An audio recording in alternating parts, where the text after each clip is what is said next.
कि पाकिस्तान की सारे शायरों, अदीबों, फ़नकारों की नुमाइंदगी करते हुए आर्ट्स काउंसिल ऑफ पाकिस्तान, जो कि हमेशा से पाकिस्तान के शायर, अदीब, फ़नकार और सारे इस मुल्क की आवाम हमेशा से अमन चाहते हैं और इसके सिलसिले में हमेशा से अमन की कोशिशें हमने जारी रखी हैं।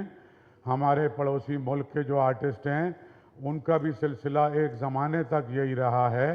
यहाँ फैज़ अहमद फैज़ और शायर लुधियानवी ने जंग के ख़िलाफ़ हिंदुस्तान और पाकिस्तान में बैठ के नज़में लिखी हैं, क्योंकि जंग में अल्टीमेट लूज़र वो दोनों मुल्क और उसके लोग होते हैं, उसका कोई फातिहा नहीं होता। लेकिन जब से ये मोदी की दहशतगर्द हुकूमत आई है, उसने एक जंगी जुनून में मुब्तला कर दिया है।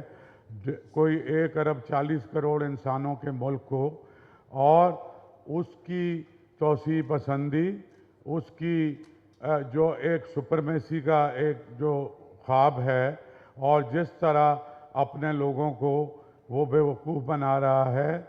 और जो एक आदमी, आप सब जानते हैं कि जब ये गुजरात का चीफ मिनिस्टर था, इसको बुचर ऑफ गुजरात का नाम दिया गया था।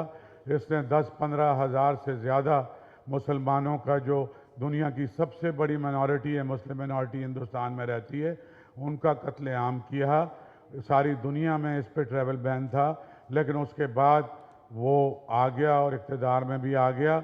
और जो ये मुल्क क्लेम करता था कि हम सबसे बड़ी जमहूरियत हैं और हम एक लिबरल और सेकुलर मुल्क हैं, उसका सारा पर्दा जो है इसने खुद फाश किया।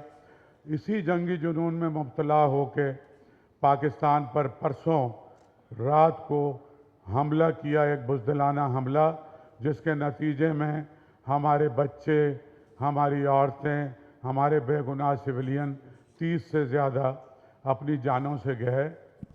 उसका जवाब दिया पाकिस्तान ने, क्योंकि Pakistan as a peaceful nation अपना हक रखता है अक़वाम आलम में यूनाइटेड नेशन की करारदादों के मुताबिक कि वो अपने मुल्क का, उसकी सरजमीन का दिफा करे, अपने शहरियों की जान और माल का दिफा करे। हमने डिटरेंस दिखाई, हम कहीं हिंदुस्तान में दाखिल नहीं हुए, लेकिन जो हम पर हमले हुए, हमने उनको मौसर जवाब दिया। जो ये उनकी तवक्कुआत नहीं थी कि हम इस तरह से तैयार हैं, वो ये समझते थे कि वो हमें जब उनका जी चाहे निशाना बना सकते हैं।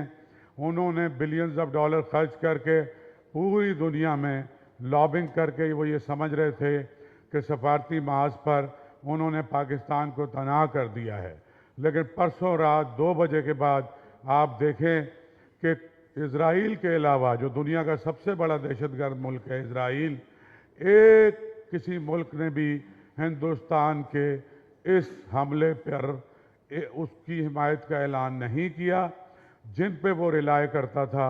अमेरिका समेत, रूस समेत तमाम लोगों में से एक भी इस नंगी जारियत के मामले में हिंदुस्तान के साथ नहीं खड़ा। ये बिल्कुल प्रूवन फैक्ट है, क्योंकि सारी सैटेलाइट चल रही हैं। एक एक सेकंड की पूरी दुनिया को पता चलता है कि कौन अग्रेसर है।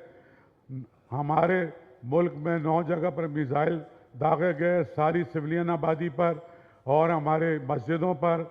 और उसके अलावा उससे बड़ी दहशतगर्दी इसने की है सिंध ताश माहदे को एक तरफा मुलतवी करके, और फिर इसने नीलम झेलम डैम को भी इन्होंने टारगेट किया है और कुछ नुकसान भी किया है।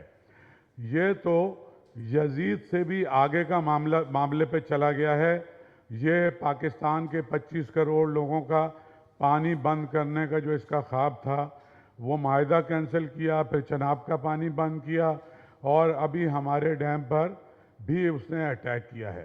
एज पीसफुल नेशन, बेशुमार इख्तलाफात, पॉलिटिकल और डिफरेंट तरीके के हमारे मुल्क के अंदर हमारे इंटरनल इश्यूज होते हैं, और उस पर यहाँ पर हम सब कुछ करते हैं। लेकिन अगर इस तरह की कोई बैरूनी ताकत, एक नंगी जारियत हम पर मुसल्लत करती है, तो आप सब देख रहे हैं कि 2 दिन से ये पूरी कौम, जो आपको लग रहा था कि कुछ टुकड़ों में बटे हुए हैं और बलूचिस्तान और केपी, अभी आप सोशल मीडिया देख लें, पूरी कौम एक मुत्तहद कौम के तौर पे नज़र आ रही है। ये उसका शुक्रिया है कि, और वो ये समझ रहा था कि ये हमारा वीकर पॉइंट है कि हमारे जो दूसरा बॉर्डर है वहाँ से भी। और आखिरी बात मैं कर दूं कि हमारे साथ जितनी दहशतगर्दी हो रही है वो तो दुनिया में किसी भी मुल्क के ख़िलाफ़ नहीं हुई। यहाँ सैकड़ों हज़ारों बम फटे हैं, यहाँ मुख्तलिफ़ जगह से इन्फिल्ट्रेशन अफ़गानिस्तान से इंडिया करा रहा है, बलूचिस्तान की साइड से हो रही है। रोज़ हमारे सिपाही, हमारी पुलिस, हमारे फ़ौज, हमारे नौजवान बेगुनाह लोगों से, बसों से, फिर अभी जो जाफ़र एक्सप्रेस का वाक़या हुआ है, इसमें उनकी इंटेलिजेंस, उनके पैसे और उनका असला इन्वॉल्व है। और पाकिस्तान मुसलसल पूरी दुनिया को ये बताने की कोशिश कर रहा है कि हमें हालत जंग में रखा जा रहा है। और उसके बावजूद एक वाक़या जो हिंदुस्तान में कश्मीर में हुआ, जिसकी हम पुरज़ोर मज़म्मत करते हैं, पुलवामा के वाक़े के बाद भी मैं, हसीना आपा, नूरुल शाह और तलत हुसैन साहब ने बैठकर एक गुफ्तगू की थी, जो जावेद अख्तर और इन लोगों ने जो हर्जा सराई की थी पाकिस्तान के ख़िलाफ़। और वो भी यही थी कि दुनिया में चाहे वो दहशतगर्दी पाकिस्तान में हो, हिंदुस्तान में हो, फ़लस्तीन में हो या दुनिया के किसी और मुल्क में हो, हैज़ पीसफुल रिस्पॉन्सिबल नेशन, हम उसके ख़िलाफ़ हैं।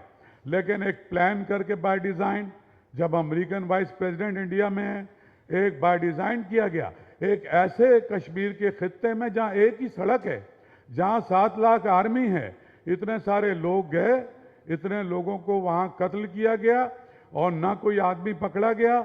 और आप दुनिया की बड़ी आलमी ताकत हैं और आपने एक केस तैयार किया पाकिस्तान को अटैक करने के लिए, उसका जवाब आपको मिला। लेकिन हम आज भी ये चाहते हैं कि हिंदुस्तान और पाकिस्तान के जितने शहरी हैं, दानिश्वर हैं, और एक और बात वो ये है, और ये बिल्कुल ठीक बात है, हमारे एक नेशनल सिक्योरिटी एडवाइज़र थे मोहित यूसुफ साहब, अभी उनका एक जुमला था, वो इंटरव्यू दे रहे थे इंडियन मीडिया को।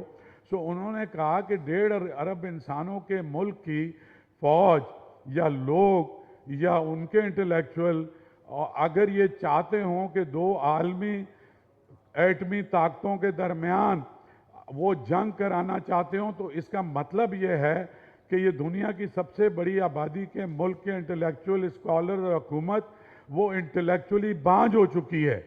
वो कैसे मुमकिन है कि वो उस फ्रेंजी में मुब्तला करे उस खित्ते को और तीसरी आलमी जंग की तरफ दुनिया को लेके जाए।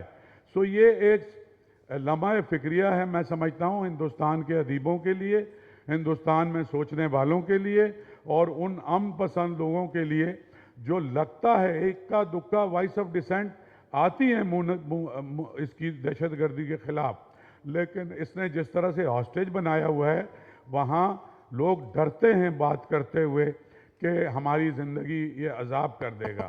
सो हम as arts council of Pakistan के तमाम लोगों की नुमाइंदगी करते हुए, और हमारे पास इस वक्त भी यहाँ अनवर मकसूद साहब हैं, पूरे पाकिस्तान की नुमाइंदगी करते हैं। मुनव्वर सईद साहब एक बहुत सीनियर आर्टिस्ट हैं और हमारे वाइस प्रेसिडेंट हैं। हमारे साथ नूरुल शाह हैं, हमारे साथ पीरज़ादा कासिम साहब हैं, और ऑनलाइन हमारे साथ इफ्तिखार आरिफ साहब हैं। सो हम जंग के ख़िलाफ़ हैं, लेकिन हमारी एग्जिस्टेंस का कोई मसला आएगा, ये 25 करोड़ लोग, और हमेशा से इंटेलेक्चुअल्स अशराफिया ने मुल्क को लीड किया है, चाहे वो जिस तरह की भी सूरत हाल हो। इस वक्त भी पूरी दुनिया को हम ये पैगाम देना चाहते हैं कि इस बर्बरियत के ख़िलाफ़, इस जो पाकिस्तान में बेगुनाह जानों का नुकसान हिंदुस्तान ने किया है, हम अपने दिफा का पूरा हक रखते हैं। लेकिन हम ये अपील करते हैं कि दोनों आलमी एटमी क़ुव्वतें जो हैं, ये इस पूरे खित्ते के 2 अरब इंसानों को और पूरी दुनिया को जंग में मुब्तला ना करें। और मोदी के ऊपर एक तो जितनी जल्दी हो, और अभी बिहार में इलेक्शन हो रहा है और उसका भी, और इसलिए ये लोगों से कमिट कर चुका था कि मैं इसका बदला लूँगा, ये इसने एक स्टेज सेट किया है। सो हिंदुस्तान के अवाम जितना जल्दी इस एक जुनूनी दहशतगर्द से अपनी जान छुड़ाएंगे, वोट के ज़रिए इतना ही एक पीसफुल को एग्जिस्टेंस और पूरी दुनिया के आलमी खित्ते में एक पायदार अमन का क़याम मुमकिन है। आप सबका बहुत बहुत शुक्रिया।